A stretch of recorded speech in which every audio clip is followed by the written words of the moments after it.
Good morning students, how are you all. कैसे हैं आप सब। उम्मीद करती हूँ कि आप सब अच्छे होंगे और अच्छी तरह से आपकी स्टडी कर रहे होंगे। तो जैसा कि आपको पता है, पिछली क्लासों में हमारा जो टॉपिक है वो चल रहा है वॉइस। तो आज हमने प्रेजेंट टेंस में वॉइस लगभग वो पार्ट है कंप्लीट कर लिया है।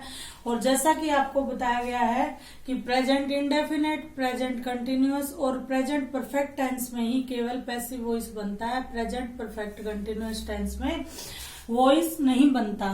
उसके बाद हमने पास्ट इंडेफिनेट टेंस में वॉइस सीखा और उसके बाद पास्ट कंटिन्यूअस। और आज हम करेंगे पास्ट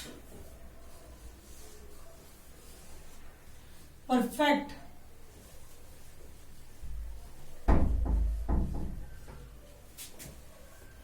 टेंस। जी हाँ, तो हम पैटर्न फॉलो कर रहे हैं कि वॉइस के साथ साथ हम इसको वॉइस वर्सेस टेंस भी कह सकते हैं, क्योंकि हम वॉइस के साथ साथ एक तरह से टेंस की रिवीजन भी साथ के साथ कर रहे हैं। आपको पहले एक्टिव वॉइस के थ्रू टेंस का रूल बताया जाता है, उसके बाद आपको पैसिव का रूल बताया जाता है। तो जी हाँ, पास्ट परफेक्ट एक्टिव वॉइस में पास्ट परफेक्ट का जो स्ट्रक्चर है वो हमारा क्या रहेगा, तो वो हमारा रहेगा सब्जेक्ट प्लस। अब यहाँ पर आपको सीधी सी बात है, सबको पता है कि हेल्पिंग वर्ब आएगी। प्रेजेंट में हेल्पिंग वर्ब क्या आती है, हैज है। लेकिन पास्ट में आप सबको मैंने पहले ही बताया कि जो हैज है वह उसका जो पास्ट रूप है वो हैड हो जाता है। तो सब्जेक्ट प्लस हैड प्लस, अब इसके बाद वर्ब की फॉर्म, तो वर्ब की यहाँ पे कौन सी फॉर्म आएगी, वर्ब की थर्ड फॉर्म आएगी। आप इसको किसी तरीके से लिख सकते हैं और उसके बाद आपको ऑब्जेक्ट रखना होगा, ठीक है।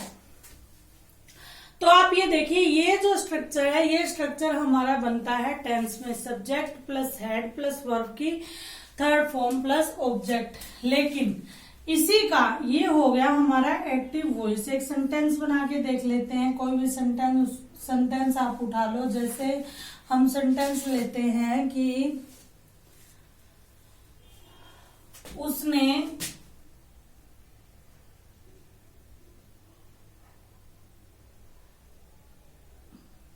मुझे पढ़ाया, ठीक है। ही या वह, हाँ उसने मुझे पढ़ाया, तो ही हैड।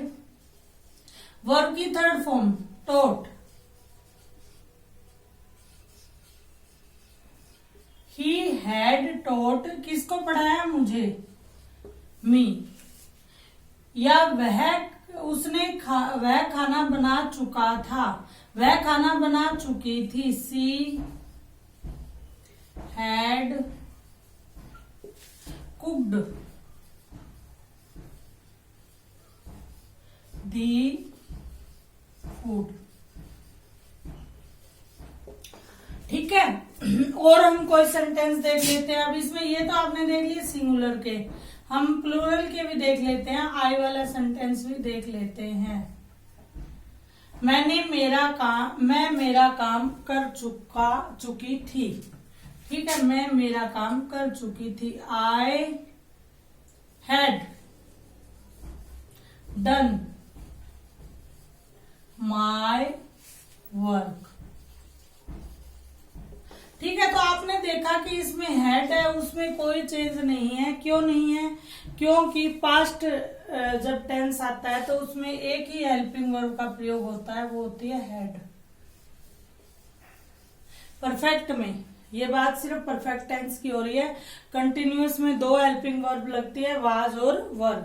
और परफेक्ट कंटिन्यूअस में आपको पता ही है हैड के साथ बीन का प्रयोग हो जाता है, तो वहां पे भी कोई चेंज नहीं आता। अब वे खेल चुके थे, वे क्रिकेट खेल चुके थे, they had played cricket.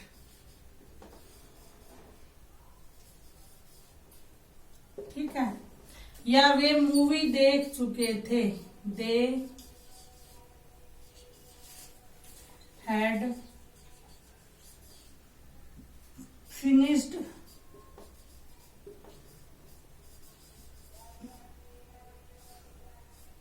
That movie, या they had finished that work, या they had watched this movie या दैट मूवी।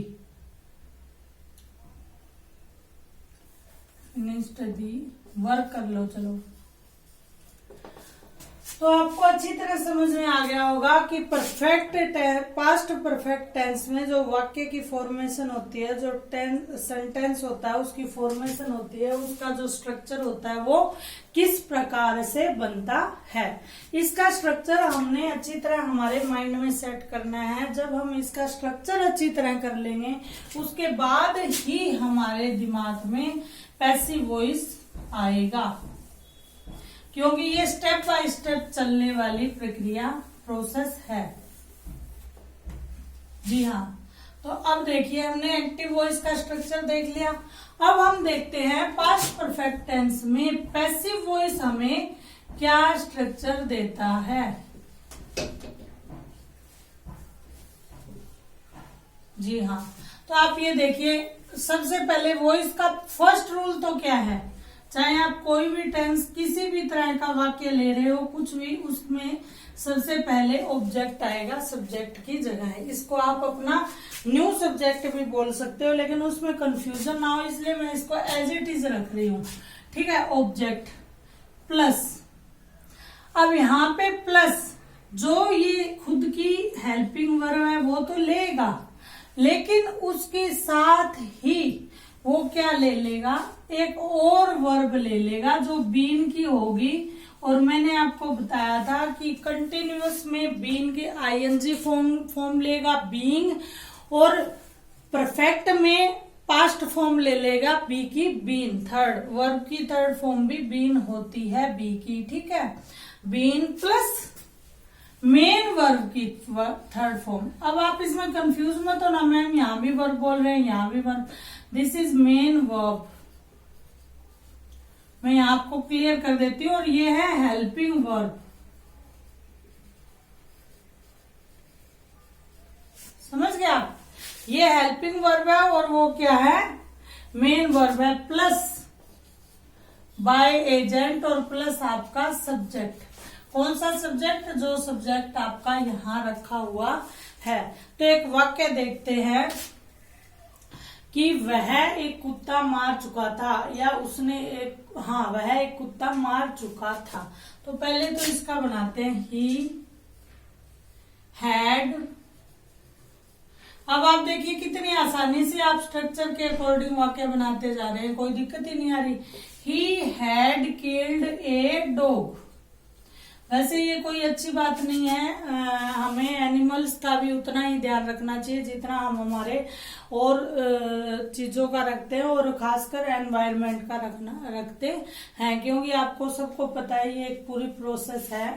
तो यदि हम एनवायरनमेंट की उस सीरीज को, श्रृंखला को हार्म पहुंचाएंगे तो उसका कहीं ना कहीं नुकसान मानव जाति को झेलना पड़ेगा। और जो पिछले कुछ सालों में हम देख रहे हैं कि समय समय पे लोग भुगत रहे हैं। ये आपके रीट में पर्यावरण अध्ययन विषय में ये चीजें बड़ी अच्छी तरह आएंगी। तो आप रीट की तैयारी ऑब्वियस है कर ही रहे हैं, तो आपको वहां ये चीजें मिल ही जाएंगी। तो ये हो गया हमारा active voice, he had killed a dog. अब हम कुछ नहीं देखेंगे, हम सिर्फ स्ट्रक्चर के अकॉर्डिंग देखेंगे।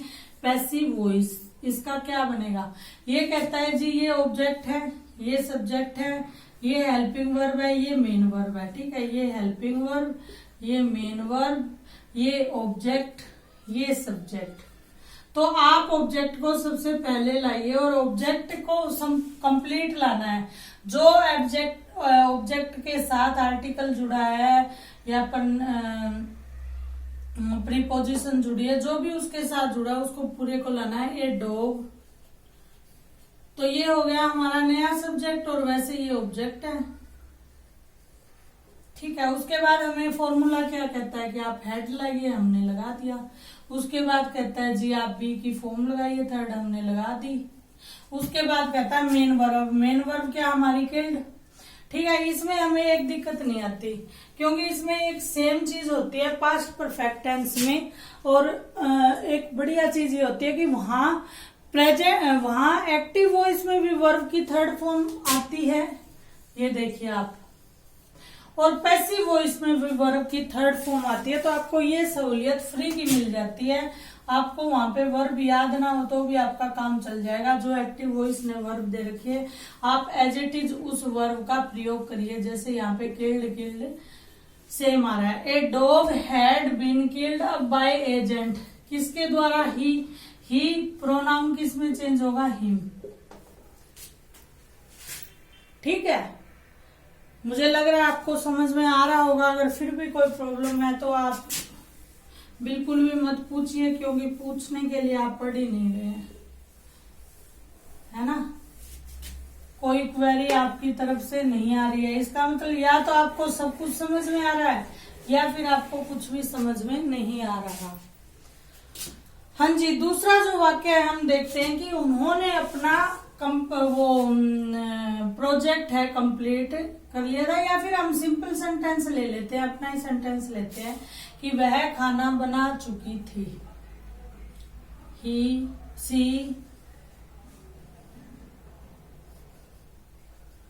और वैसे तो लॉकडाउन है तो यहाँ ही भी खाना बनाए तो कोई दिक्कत नहीं है, लेकिन ये पुरुष प्रधान समाज है और पुरुष अपने ईगो को आगे रखता है हमेशा, तो हम उम्मीद नहीं कर सकते, हमें सेंटेंस तो सी का ही रखना पड़ेगा।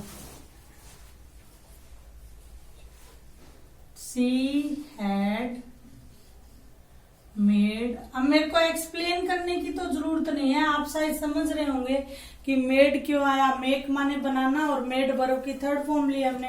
हैड हमें रूल कहता है कि आप हेल्पिंग वर्ब लीजिए। और सी हैड मेड, क्या बनाया उसने, फूड बनाया भाई उसने। ठीक है, अब आप देखिए same object, main verb, helping verb and subject. ये एक्टिव वॉइस, ये हो गया हमारा पैसिव वॉइस। ठीक है, अब आप ये देखिए कि ऑब्जेक्ट में हमारे सामने क्या आना चाहिए, दी फूड। ठीक है, दी फूड। इसके बाद रूल हमें कहता है हेड लगाइए, लगा दिया जी। हाँ, अब मैं आपको इस तरह से कह रही हूँ, हमें इसकी कुछ हिंदी नहीं पता है, कुछ नहीं पता है, फिर भी हम कैसे इसको सोल्व कर सकते हैं। हेड के साथ कहते हैं जी बीन लगाओ। बीन के साथ वर्ब की थर्ड फॉर्म सेम जो यहाँ पे है वो आ जाएगी, बाय एजेंट। किसके द्वारा, हर, क्योंकि ही है तो हिम और सी है तो हर। अब आप देखिए कॉम्पिटिटिव एग्जाम में आप इनके चक्कर में मत पड़ना। ठीक है, आप सिर्फ ये बीच वाला जो स्ट्रक्चर है ये देखना। ये बीच वाला स्ट्रक्चर आपको कहाँ करेक्ट मिलता है, वही ऑप्शन आपका सही होगा।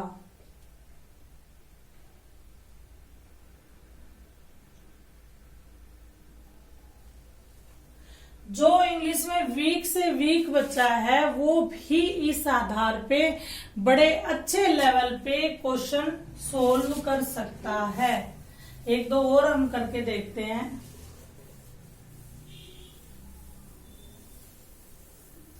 आपको देखना है, एक और सिंपल वे से बता देती हूँ। एक्टिव वॉइस है, वहां पे आप कुछ मत देखना, आपको बीच में जाना, आपको हेड मिल जाए। ठीक है, वर्ब की थर्ड फॉर्म मिल गई, मान लो हेड डन मिल गई। ठीक है, ये चीज मिल गई। आपको पैसिव वॉइस में फटाक से दूसरी चीज यही ढूंढनी है, हैड बीन डन कहां पर है। आपने अगर ये फॉर्मूला लागू कर लिया, आपके पैसिव वॉइस गलत नहीं होंगे 100%।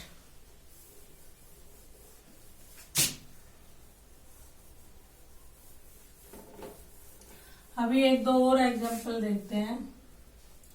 जैसे वह डांस कर चुका था, वे कर लेते हैं, चलो वे डांस कर चुके थे, दे, ठीक है।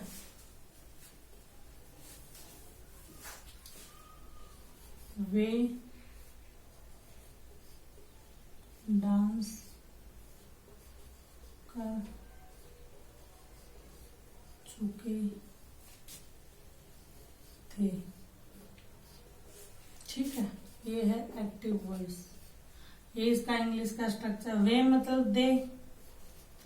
अब ये क्या कह रहे हैं कि दे के बाद सीधा हेड प्लस और मेन वर्ब की थर्ड फॉर्म में जाओ। मेन वर्ब क्या है? डांस।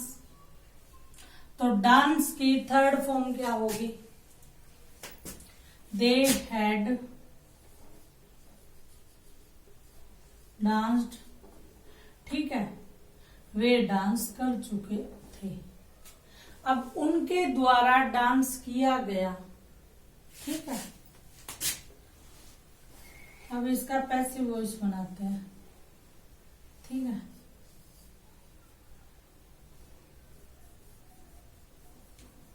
मेन वर्ब होगी, इसमें ऑब्जेक्ट लेना पड़ेगा। वे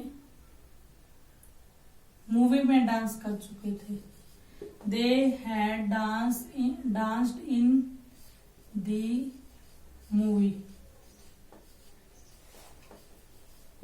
ठीक है। तो अब देखो, अब इसका पैसिव वॉइस हम कैसे बनाएंगे? In the movie